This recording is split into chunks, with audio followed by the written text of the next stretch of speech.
Meus irmãos, a paz do Senhor. Os que estão de pé, por favor, tome seu assento. Obrigado, meu amigo. Eu estou muito grato e honrado ao Senhor por mais esta oportunidade de poder fazer uso e exposição de sua palavra. Hoje eu me faço acompanhado do meu netinho ali, o Anthony, né? Tá bem aí? Tá bem? Ele veio comigo, de vez em quando aí nos nossos compromissos ele nos acompanha. Eu estou muito feliz também em poder retornar a esta casa uma vez mais. Feliz em rever ali meu amigo, meu irmão Maurício, sua família. Tenho um carinho muito grande, eu falo isso sem demagogia alguma, por essa família. Dados ao horário, vamos ao texto. Evangelho de Jesus, segundo escreveu São Lucas, capítulo de número 8, verso de número 26. É um texto muito conhecido. Obrigado, varão. Obrigado. Lucas capítulo de número 8, verso de número 26.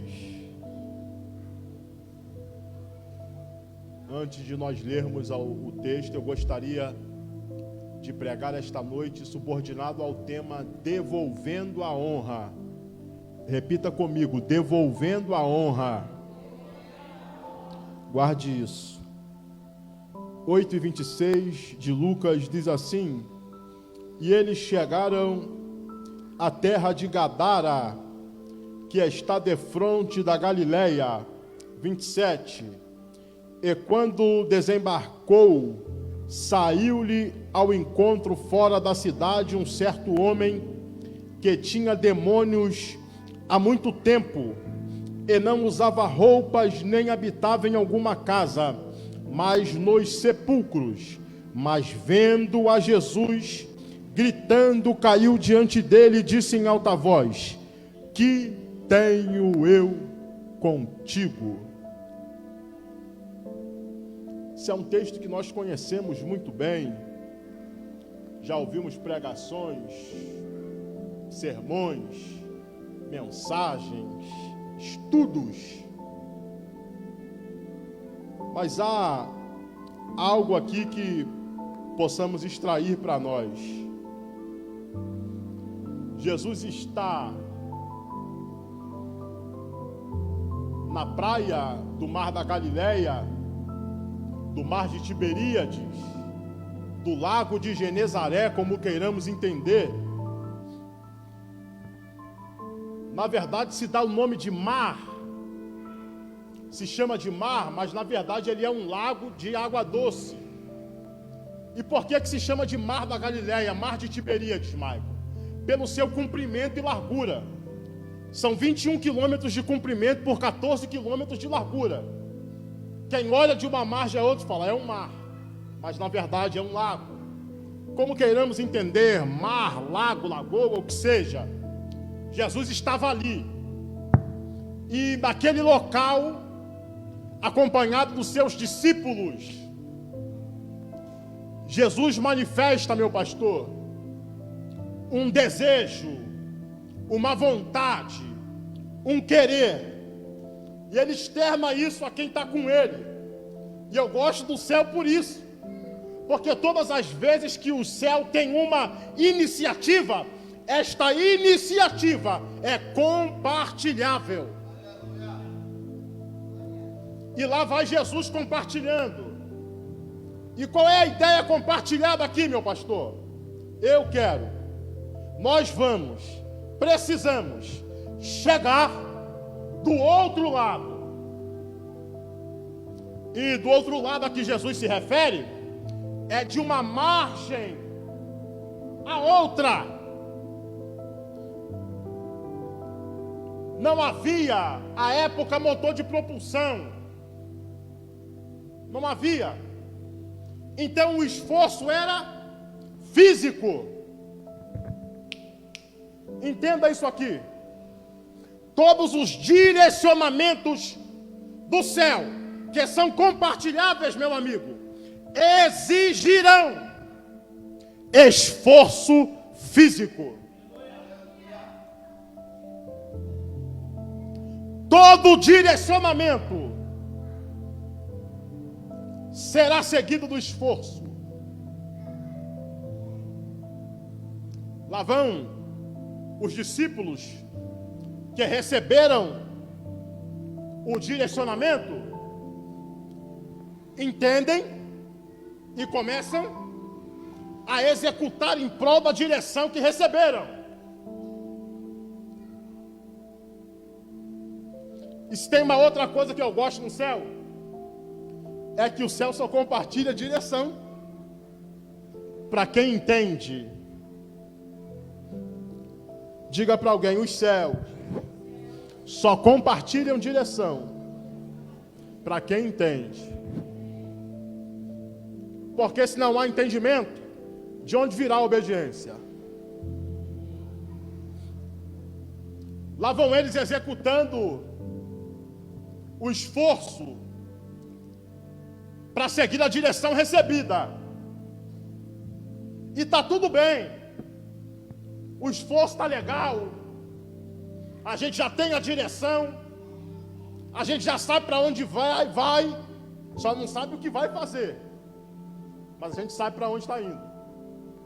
E lá vão eles. Nesse interim, Jesus adormece. Isso aqui é importante. Por que Jesus adormece, Michael? Se nós formos olhar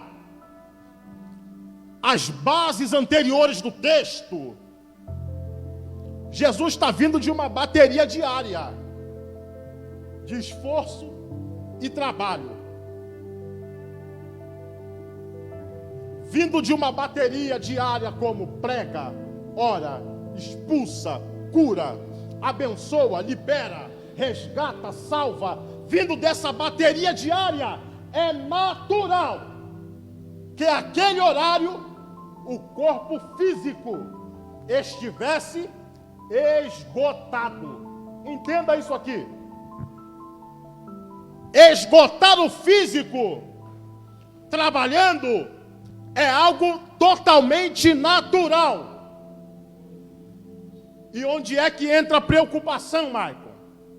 No que eu vou te falar agora. Eu me preocupo se alguém me disser: estou extremamente esgotado da obra. O que não é natural. Mas se alguém me disser: estou esgotado na obra. Ô meu amigo, Vitória, está trabalhando, Deus te abençoe, continua nessa pegada. É assim mesmo. Se cansou na obra, vai descansar, porque amanhã é outro dia. Mas se cansou da obra, sinal de alerta. Jesus não estava cansado da obra realizada, mas estava cansado na obra. São duas coisas totalmente diferentes. Cansou na obra, vai descansar, meu filho, é natural. Dorme um pouquinho, come alguma coisa, toma um banho geladinho e pega a obra de novo. Jesus para descansar o físico. E aí é que começa o problema. Por quê? Porque o mar de Tiberíades, o mar da Galileia, não tem tantas ondas na maior parte do ano. É calmo, tranquilo. Naquele justo dia, algo que não é normal, vamos dizer assim, é natural, mas nem sempre tudo que é natural segue a normalidade. E naquele dia o que aconteceu foi justamente isso. o natural fugiu à anormalidade. E onde é que isso se encaixa, Maicon? Se a gente olhar para a geografia, deserto da Judeia, Galileia, Hermon. Quem olha da Galileia para o Hermon, aquele monte cinza bonito, e lá em cima branco, cheio de neve.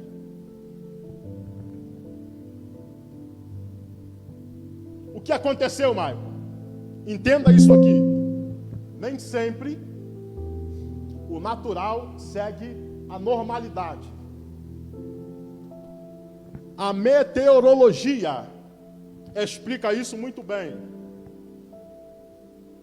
A massa de ar frio que é gerada no Hermon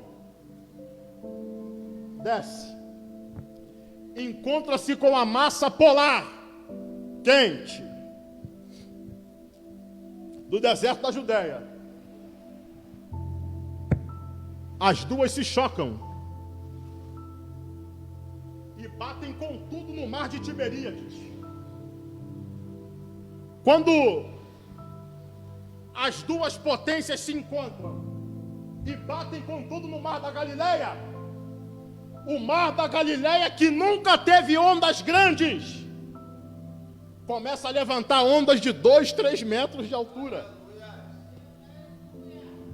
E nesse dia aqui, foi exatamente o que aconteceu. Os discípulos, sendo conhecedores da região, tá tudo bem, até que o desespero começa a bater. Por quê? Porque as ondas são grandes e começaram a jogar água para o lado de dentro. Qualquer semelhança com a vida não é mera coincidência. Às vezes estamos sob a direção, às vezes estamos no propósito, às vezes estamos seguindo o direcionamento certo, mas do nada, sem explicação alguma, o vento que vem do Hermon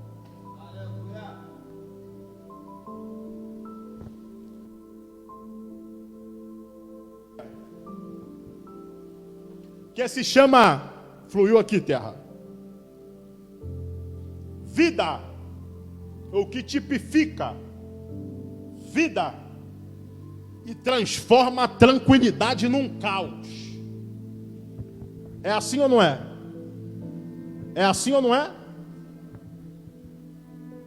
Do nada, a gente para pensar, de onde veio esse vento? Que demônio é esse que se levantou sem explicação? Aí entra o desespero. A psicologia moderna explica que o desespero é perigoso. E por que o desespero é perigoso? Porque geralmente pessoas em desespero não sabem o que fazer e tomam medidas despreparadas e desnecessárias. Diga para alguém, em meio à crise, não se desespere. Jesus está no barco. O problema do mundo é que diante da crise, diante da adversidade, as pessoas querem se suicidar. E a taxa ou índice de suicídio em nossa era nunca foi tão alto. E eu não digo isso só entre ímpios, eu digo entre cristãos também.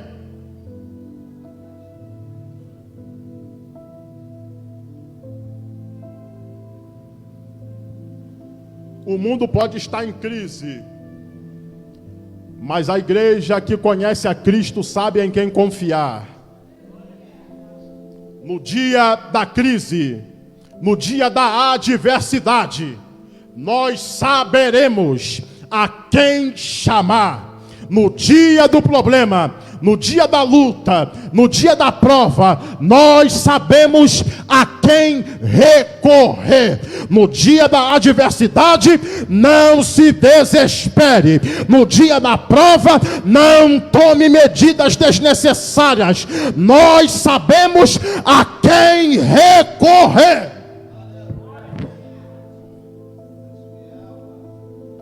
E no momento de desespero, os discípulos nos dão uma aula. Se não dá para mim fazer, eu chamo quem pode. Se eu não consigo resolver, eu levo para quem resolve. E Jesus resolve. Lá vão eles, mestre. Acorda. Desperta. Se o senhor não fizer nada, o barco vai afundar.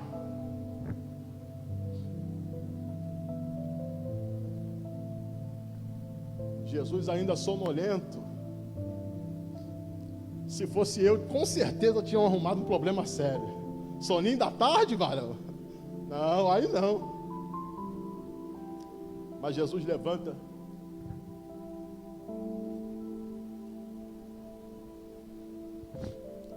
Repreende e dá ordem.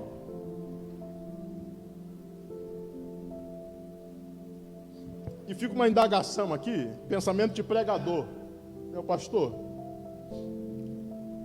Se tudo era tão natural, e nós estamos falando de duas coisas exatamente naturais, vento e mar, água. Se a tempestade era tão natural assim, entenda o que eu vou falar aqui. Por que repreender? E não fazer a mesma coisa que fez com o mar? Aquieta-te. Um ele repreende, e outro ele direciona. É por isso que eu disse aqui, que nem sempre o que é natural vai seguir a normalidade. Era como, eu posso conjecturar aqui, imaginar sem ferir o texto. Era como se por trás do vento Jesus enxergasse alguma outra coisa. Dá para entender isso aqui? Alguém me entende aqui? E por isso é necessário repreender. E não apenas dar uma ordem. Quieta-te. Como fez com o mar. Ou como eu gosto da Bíblia. Diga para alguém, por trás desse vento aí. Diga, por trás desse vento aí. Jesus sabe o que tem.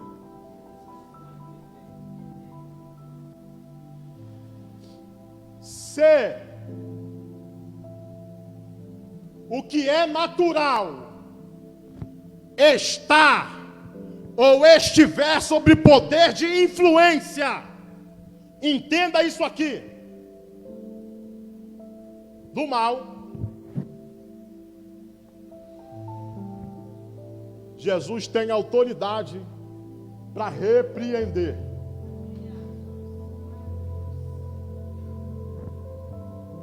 Entenda que quando Jesus toma essa atitude, as coisas voltam à calmaria. Levante as mãos que eu vou profetizar. Este é o tempo que Deus colocará as coisas no lugar. Eu não sei se coisas fugiram à normalidade, e talvez o desespero já tenha tomado conta de alguns, mas eu sei de uma coisa: independente do tamanho das ondas, independente da fúria da tempestade, Deus está no controle e já deu ordem para acalmar esta tempestade. Este é o tempo que Deus colocará as coisas no lugar. Este é o tempo que Deus colocará tudo no seu devido lugar.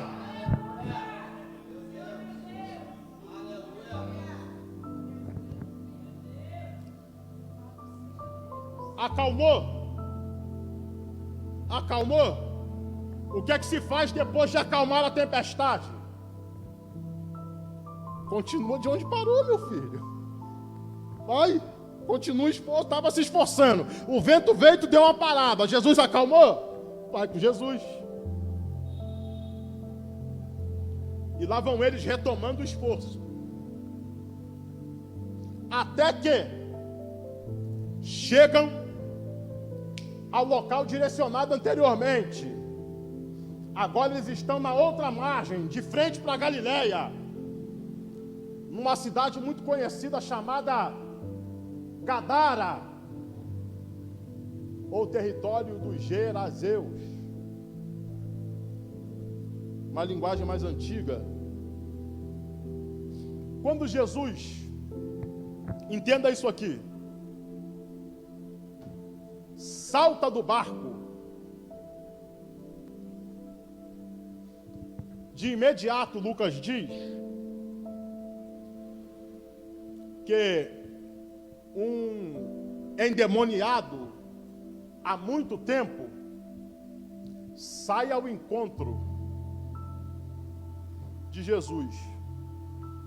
Vamos analisar uma vez mais sem ferir o texto.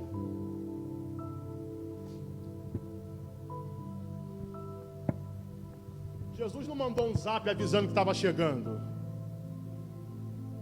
Não mandou um direct no Insta. Estou indo aí.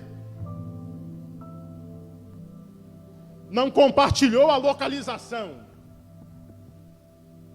Se Jesus acabou de saltar do barco, ainda está na praia, como que alguém que não sabia que ele estava indo vai em direção a ele?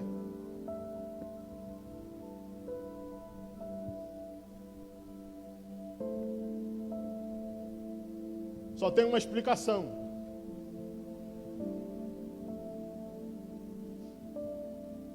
Antes de Jesus pisar, como eu gosto da Bíblia, a essência não do que ele tem, mas do que ele é, já havia chegado. Deu para entender isso aqui? Antes de Jesus chegar fisicamente no local, a essência do que ele é já era sentida em Gadara.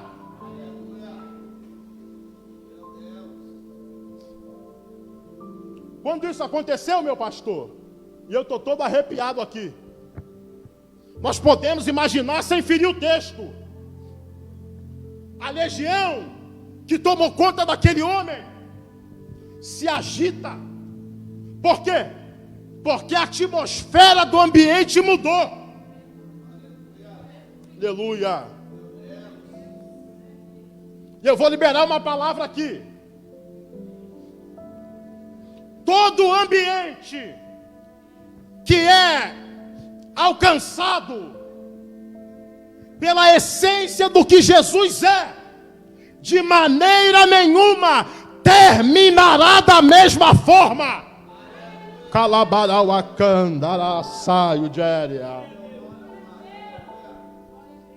Quando Jesus chega, o inferno se incomoda.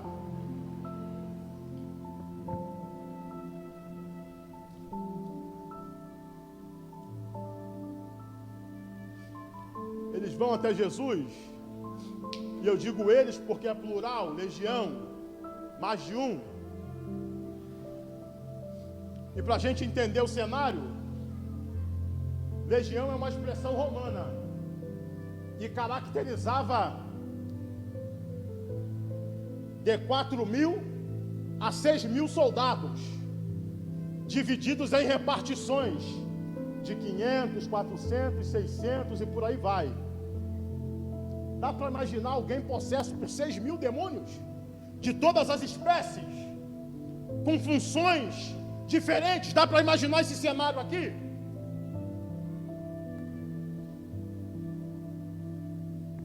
Aquele diálogo que nós conhecemos entre Jesus e a legião: quem é você? Ai, não me atormente, não me mande embora. Nós conhecemos. Jesus, vai, sai. O homem que era atormentado, Lucas diz que ele não usava roupa, vivia nu, não dormia em casa, mas em sepulcros. E quando alguém tentava prendê-lo, com correntes e cadeias, rebentava tudo. E a legião, o diabo, o impelia para o deserto. Esse homem, agora está liberto, meu pastor. E uma vez liberto, ele manifesta o desejo de continuar com Jesus. Está com a barba bonita, tá parecendo com Jesus, velho. Então vou te usar como exemplo. Mestre, deixa eu ficar. Eu quero andar com você.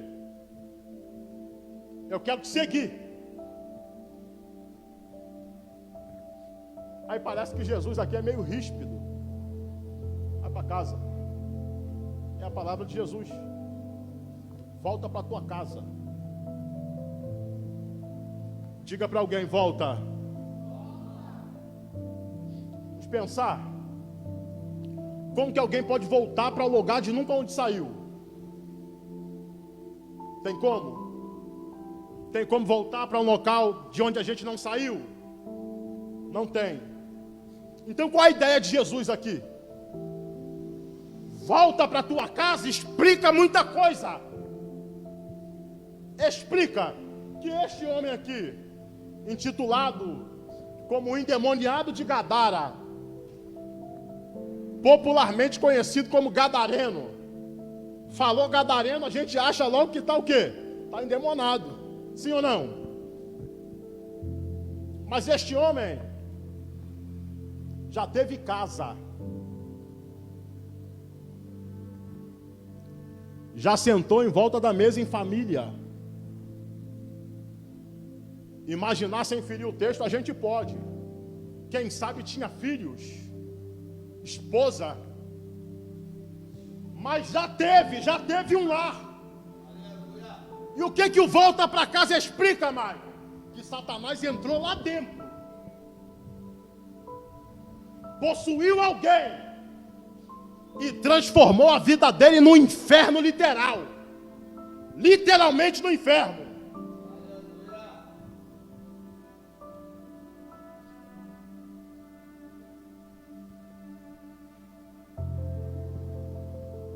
João 10:10.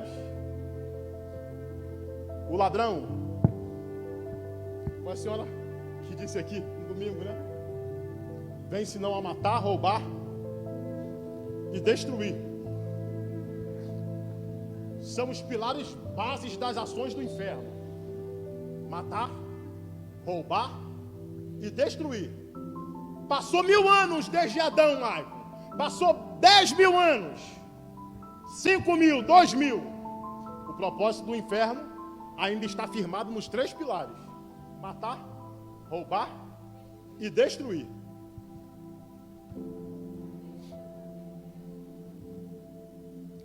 Quando Satanás entra dentro do seio daquela família e domina aquele homem, o propósito é matar, roubar e destruir. O apóstolo Pedro explica uma coisa interessante: do qual vencido torna-se também escravo. Vencido pela fofoca, escravo da fofoca. Vencido pelo adultério, escravo do adultério. Vencido pela mentira, escravo da mentira. Vencido pelo diabo, escravo do diabo. Dá para entender?